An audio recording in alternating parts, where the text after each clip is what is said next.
नमस्कार मित्रांनो, आज गुरुवार 27 ऑगस्ट 2026. शेतकरी मित्रांनो, काल दुपारनंतर सोयाबीनच्या दरात पुन्हा एकदा आपल्याला मोठी वाढ पाहायला मिळाली आहे. मग काही बाजार समितीमध्ये वाढ पाहायला मिळाली आहे, तर काही बाजार समितीचे बाजारभाव आजही स्थिर आहेत.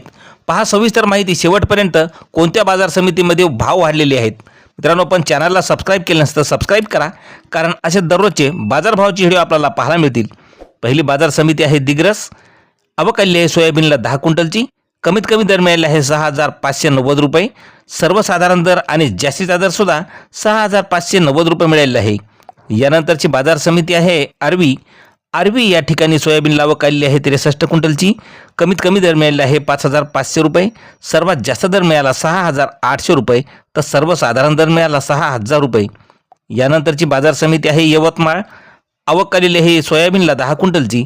कमीत कमी दर मिळाले आहे 6,400 रुपये. सर्वात जास्त दर मिळाला 6,400 रुपये, तर सर्वसाधारण दरसुद्धा 6,400 रुपये मिळाले आहे. नंतरची बाजार समिती अकोला. सोयाबीन आवक आलेली आहे 586 क्विंटलची. कमीत कमी दर मिळाला आहे 5,875 रुपये.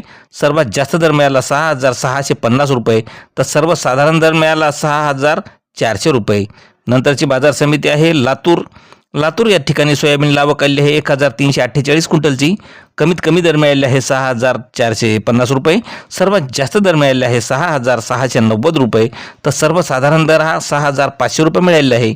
यानंतरची बाजार समिती लासलगाव निफाड. आवक आलेली आहे सोयाबीनला 55 क्विंटलची. कमीत कमी दर मिळाले आहे 4,452 रुपये.